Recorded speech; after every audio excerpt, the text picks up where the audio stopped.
Jack Grealish is a wonderful guy and a truly class lad. Probably one of the most top quality footballers outside of the pitch. Really, he's an incredibly likable guy. But unfortunately, this video is not about his character. Because in over 365 days or an entire calendar year, spanning nearly 50 matches total, Jack Grealish has not scored a single goal, with his last one being all the way back in December 16 of 2023 during a draw against Crystal Palace. Last season, there was a debate on who was the worst value footballer in the Premier League. A fierce rivalry between €84 million Mikhailo Mudryk and €95 million Antony. Mudryk having 9 goal contributions in 41 matches to Antony's 5 goal contributions in 35 matches. However, since then, Jack Grealish might be taking the crown from Antony. As insane as that might sound, even Antony has been more efficient than Jack Grealish over the last year. While playing nearly 800 minutes less, Antony has managed to provide more goals and assists per 90 minutes, making Grealish's insane €117.5 million transfer look significantly more crazy than the already ridiculous €95 million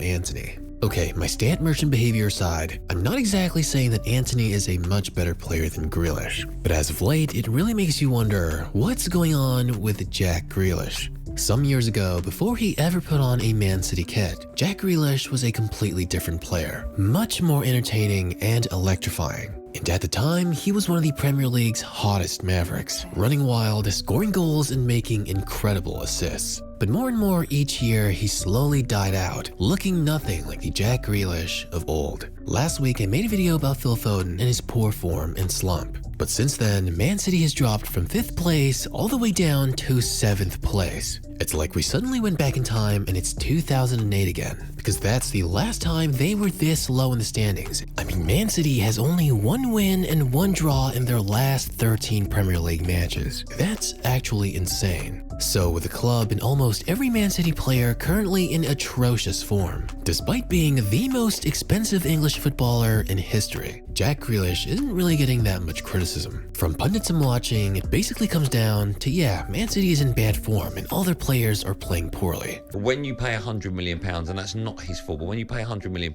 and you get that return in 12 months, is that a flop?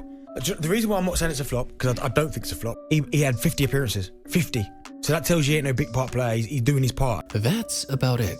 Our boy Jackie G isn't really being held accountable for his individual lack of form. But when Antony was doing just as poorly, the world couldn't help but continue to make memes about him, including myself. So in an attempt to keep it fair, it's only right I do the same with a Mr. Jack Grealish. For Man City, despite the insanely ridiculous price tag, which we all know is attributed to the infamous English tax, Jack Grealish was actually quite an important piece to their success over the years. But I'm sure many of you who are less familiar with Man City are probably wondering, what does Jack Grealish even do?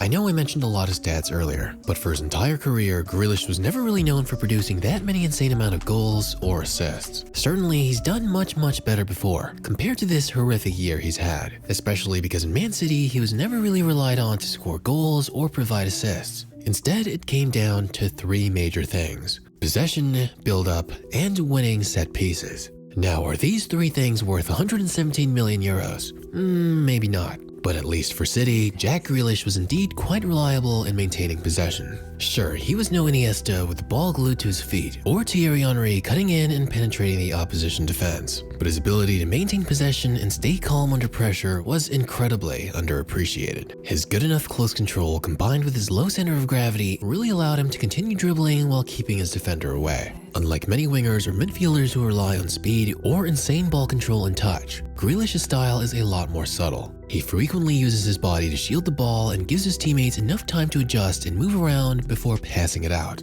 For City, when Grealish gets the ball, he often slows the tempo of the game. This allows City to keep control of the ball and reset their movements or position when needed. Though not exactly flashy, it's particularly useful in breaking down tight defensive lines, buying enough time to eventually create small pockets of space for his team to exploit. It's actually impressive how Grealish can hold the ball under pressure and still be composed enough to not take any necessary risks. Now, I'm not saying that he was unpressable, but usually if it was just a single guy marking him, he could hold the ball and keep his man away long enough and reliably enough until another player had to come in and add pressure, creating enough space for simple, safe, and short passes. Because of his rather risk-averse playstyle in City, his touch, while far away from the league's best, was still good enough to hold up against rather physical challenges. His dribbling style was never about darting into space, but instead about maneuvering and controlling a tight radius, making it difficult for defenders to dispossess him without committing fouls. And when it came to progressive play, of course Grealish was no playmaker like Kevin De Bruyne, or to a much lesser extent Bernardo Silva, but his ability to move the ball up forward and involve others was solid and not as daring, which would also help with him keeping possession.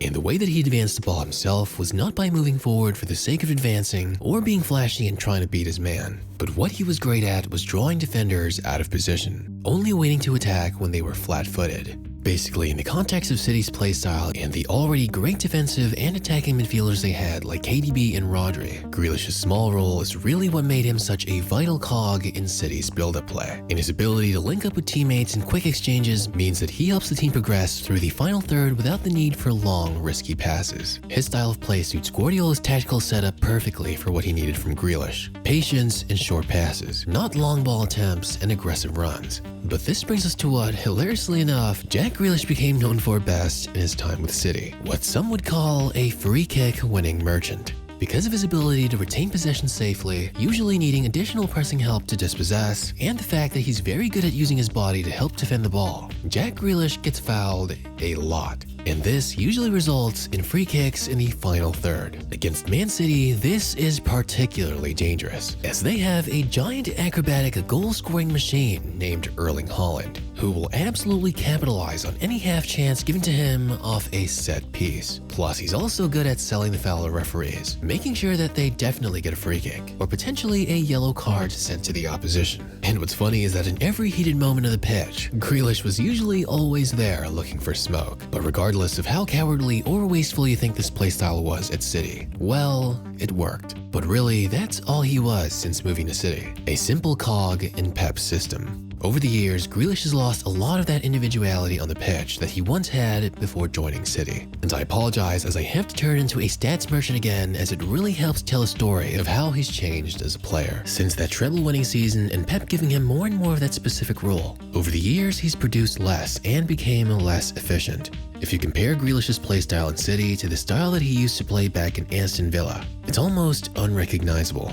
Everybody at Villa trusted Grealish. Every time they were in transition, every time they reached the edge of the box, Grealish was the primary ball handler. His playstyle was far more daring and creative, sending much longer passes and more risky through balls than his time in City. And the results were incredible assistant plays that you would only see him make once every blue moon at City. At Aston Villa, he was free to play his way. He was the heart of the attack. He wasn't just a dribbler in a traditional sense. He was like a magnet, pulling his marker into a false sense of security before switching up the pace and passing it out or attacking his man. In the transition, he was often the one who carried Villa out of deep defensive phases, suddenly shifting to attacking positions with bursts of pace and strength. Grealish was the primary playmaker, orchestrating the attack, setting up his teammates in the perfect position to score, and being the biggest X factor on the squad. Whether it was a quick ball into the box for a striker or a pass that unlocked teammates running into space, his game was all about providing for others, and his assist tally at Villa spoke volumes about his impact in the final third, constantly providing ammunition for them to do damage. And his decision-making in the final third was exceptional, though his shot volume and consistency could have been better. Plus, his shooting might not have always been clinical, but just his presence alone in the final third was invaluable, as Grealish was incredibly aggressive. He might not have scored from difficult angles much, but you would be foolish to think that he wouldn't try. And it was this constant fear of his attacking aggression in the box that made him such a good orchestrator in the attack. He was outstanding at holding up the ball and having this certain calmness that didn't exactly match his overall skill.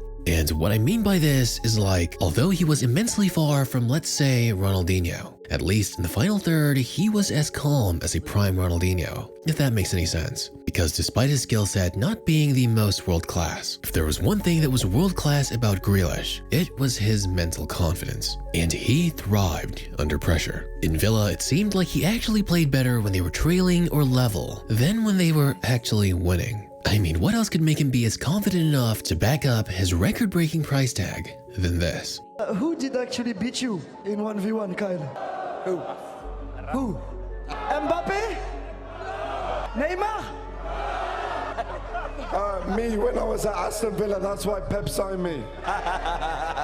That's why at Villa, Grealish was able to have seasons where he had 18 goal contributions in 41 matches, or his most efficient of 17 goal contributions in 27 matches. But the question remains, is having Grealish play as freely as that really the best? Sure, he was incredible at Villa, one of the Premier League's most entertaining Mavericks at the time, but Villa were a mid-table team at best. So when Pep Guardiola brought him on to City, he did so specifically because Grealish was so good at maintaining possession and playing under pressure. And while Pep did find a good use for Grealish's specific skills, over time he's losing more and more of that flair that he once had at Aston Villa. Well, this is a classic debate over Guardiola's management for a lot of his system-specific players. Is it good to use them to win and rewrite their style of football? Or would using them freely be a better formula to club success?